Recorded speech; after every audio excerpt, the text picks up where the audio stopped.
पूर्व army chief general Manoj Mukund Naravane की किताब लीक को बड़ा खुलासा हुआ है। दिल्ली पुलिस के सूत्रों के मुताबिक शुरुआती जांच में पता चला है कि किताब को प्लानिंग करके कोऑर्डिनेट तरीके से लीक किया गया। इसके लिए मिनिस्ट्री ऑफ डिफेंस की क्लियरेंस को भी बाईपास किया गया। किताब का circulation America, Canada, Australia, Germany जैसे देशों में किया गया। इन देशों में ये किताब सबसे पहले ऑनलाइन बिकना शुरू हुई, इसीलिए जांच का दायरा इन देशों तक बढ़ा दिया गया है। एप्स्टीन फाइल्स को लेकर राहुल गांधी के आरोपों पर केंद्रीय मंत्री हरदीप सिंह पुरी ने करारा जवाब दिया है। हरदीप पुरी ने कहा है कि बेबुनियाद आरोप लगाना राहुल की आदत बन गई है। केंद्रीय मंत्री ने बताया कि एप्स्टीन से उनकी मुलाकात तब हुई थी जब वो विदेश सेवा से रिटायरमेंट के बाद आईपीएस में काम करते थे। वहीं अपने बॉस के जरिए 8 साल में एप्स्टीन से 3 बार उनकी मुलाकात हुई। हरदीप पुरी ने यह भी साफ कर दिया कि एप्स्टीन के आइलैंड से मेरा कोई लेना देना नहीं है। बजट पर लोकसभा में वित्त मंत्री निर्मला सीतारमण ने बुधवार को जवाब दिया। सदन को बताया कि इस बजट को 2050 तक चीजों को ध्यान में रखकर बनाया गया है। इसके दूरदर्शी परिणाम देखने को मिलेंगे। वित्त मंत्री ने कहा कि बजट के जरिए इंफ्रास्ट्रक्चर और स्किल बढ़ाने पर जोर दिया गया है। साथ ही कृषि क्षेत्र पर विशेष ध्यान दिया गया है, जिससे किसानों की आय बढ़ाई जा सके। असम के मोरान में एनएच 127 पर पूर्वोत्तर की पहली इमरजेंसी एयर स्ट्रिप बनकर तैयार है। 14 फरवरी को पीएम मोदी इसका उद्घाटन करेंगे। रिपोर्ट्स की माने तो पीएम मोदी का जहाज भी इस स्ट्रिप पर उतर सकता है। इसे लेकर ट्रायल रन भी चल रहा है। इमरजेंसी स्ट्रिप पर भारतीय वायुसेना ने अभ्यास किया। हाईवे पर सेना के फाइटर जेट उड़ान भरते और लैंडिंग करते दिखाई दिए। सीएम योगी ने आने वाले पर्व त्योहारों की तैयारी को लेकर आला अधिकारियों के साथ समीक्षा बैठक की। सीएम योगी ने पर्व के रंग में भंग डालने वालों के खिलाफ सख्ती से पेश आने और पुलिस बल को अलर्ट रहने के निर्देश दिए। सीएम योगी ने धर्मस्थलों के बाहर अनावश्यक आवास और गतिविधियों को लेकर लगातार जांच करने का आदेश भी दिया। साथ ही बोर्ड परीक्षाएं और जनगणना सहित आगामी आयोजनों के दौरान प्रशासन को पूरी तरह सतर्क रहने के भी निर्देश दिए हैं। सीएम पुष्कर सिंह धामी ने कानून व्यवस्था को लेकर उच्च स्तरीय बैठक की। बैठक में मुख्य सचिव, डीजीपी समेत कई सीनियर ऑफिसर मौजूद रहे। सीएम ने कानून के साथ खिलवाड़ करने वालों के साथ सख्ती से निपटने के निर्देश दिए। वहीं आदतन अपराधियों और संगठित अपराध में शामिल लोगों की खास तौर पर निगरानी की जाए। सीएम धामी ने कहा कि हमारी सरकार अपराध मुक्त उत्तराखंड के संकल्प के साथ काम कर रही है। हमारी सरकार आम लोगों की सुरक्षा हर हाल में सुनिश्चित करेगी। संयुक्त किसान मोर्चा और देश की 10 प्रमुख केंद्रीय ट्रेड यूनियनों ने आज देशव्यापी हड़ताल का आह्वान किया है। भारत अमेरिका ट्रेड डील, केंद्र सरकार की आर्थिक नीतियों और नए श्रम कानूनों के विरोध में आज भारत बंद का आह्वान किया गया है।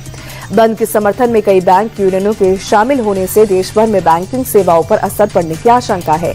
वहीं कोलकाता, भुवनेश्वर, तिरुवनंतपुरम समेत कई शहरों में हड़ताल के समर्थन में सुबह से प्रदर्शन देखने को मिल रहा है।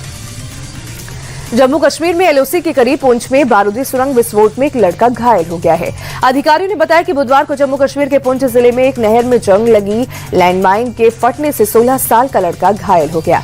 बताया जा रहा है कि बनपत गांव का रहने वाला बिलाल अहमद ट्रैक्टर में रेत लोड कर रहा था, तभी धमाका हो गया। धमाके की आवाज सुनते ही आसपास के लोग तुरंत मौके पर पहुंचे और घायल को इलाज के लिए जिला अस्पताल पहुंचाया।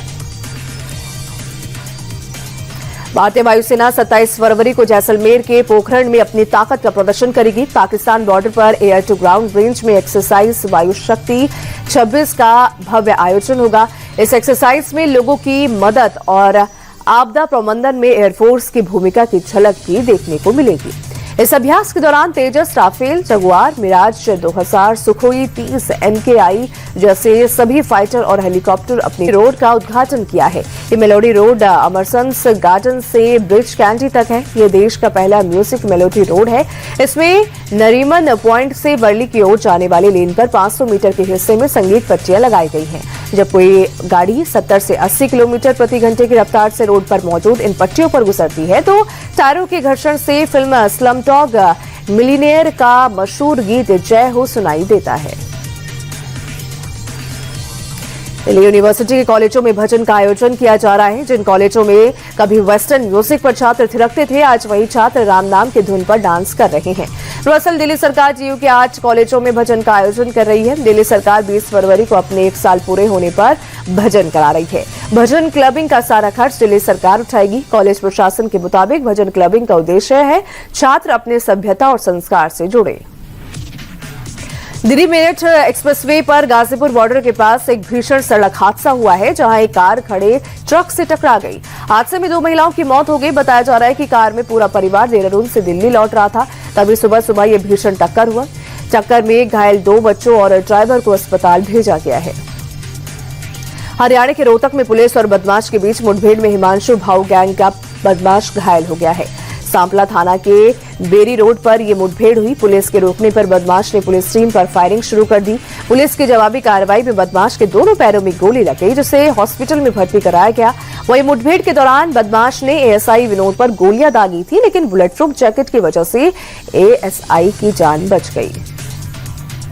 सेंट्रल मुंबई के बायकुला में एक 18 मंजिला इमारत जय कृपा टावर में बड़ा हादसा हुआ।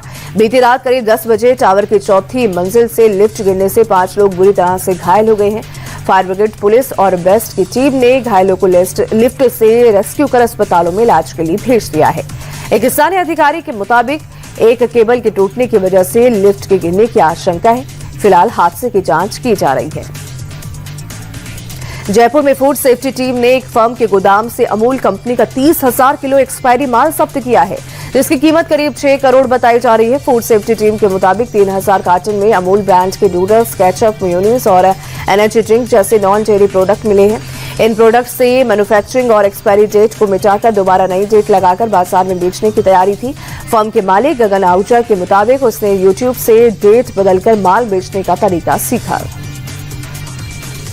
बेंगलुरु में कार से टक्कर के बाद कार चालक से बहस करना रिक्शा चालक को भारी पड़ गया। कार रोकने के लिए जैसे ही रिक्शा चालक आगे खड़ा हो गया, कार ड्राइवर ने अचानक तेजी से कार को भगा दिया, जिससे रिक्शा चालक कार के बोनट पर लटक गया। रिक्शा चालक चिल्लाता रहा और कार ड्राइवर तेजी से कार भगाता रहा। सड़क के बीचों बीच तेजी से कार चला रहे शख्स को जरा भी अंदाजा नहीं था कि उसकी हरकत से दूसरे लोगों की जान भी खतरे में पड़ गई है।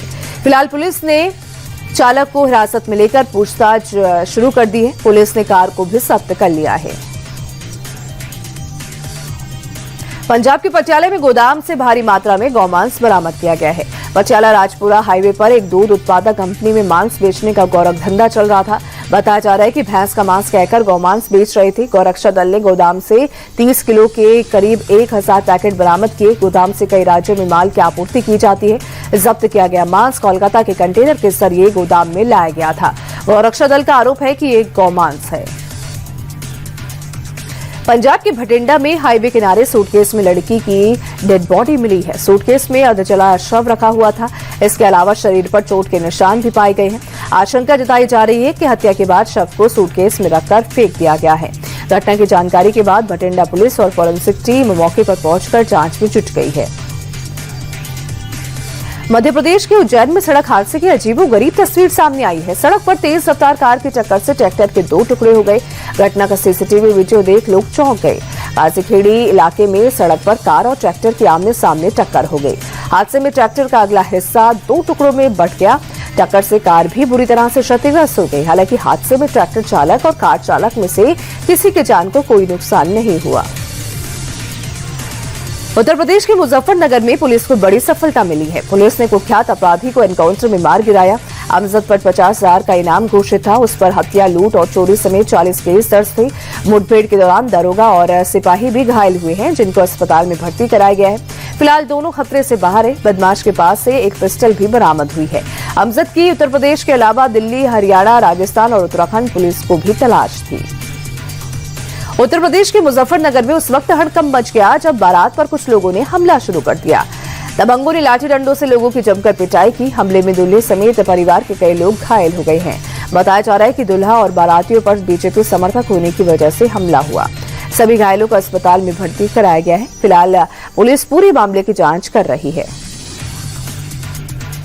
गाजियाबाद में 3 नाबालिग बहनों की सुसाइड मिस्ट्री में एक बड़ा खुलासा हुआ है और बताया जा रहा है कि पूरा घर चेतन की तीसरी पत्नी नाजनीन के कंट्रोल में था।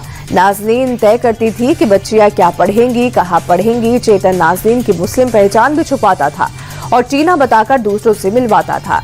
जिस दिन तीनों बहनें बालकनी से गिरी थी, उसी दिन लिफ्ट में नाजनीन ने चेतन की पहली पत्नी सुजाता को थप्पड़ भी मारा था।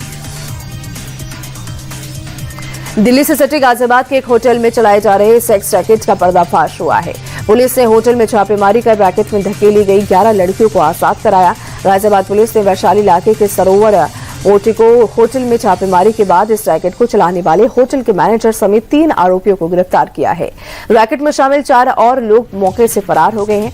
पुलिस उनकी तलाश कर रही है। हरिद्वार के रुड़की में गंग नहर की लहरों में बहने से आईआईटी छात्र की मौत हो गई है। चंद सेकंड की लापरवाही की वजह से छात्र का पैर फिसला और वो गंग नहर की तेज लहरों में बह गया। बुधवार को दोपहर में आईआईटी रुड़की में एमबीए की पढ़ाई कर रहा आशीष शुक्ला अपने दोस्तों के साथ सोलानी पार्क पहुंचा था। बहाव इतना तेज था कि आशीष को संभलने तक का मौका नहीं मिला। गोताखोरों की मदद से नहर के कोने कोने को खंगाला गया, लेकिन घंटों बीत जाने के बाद भी आशीष का कुछ पता नहीं चला।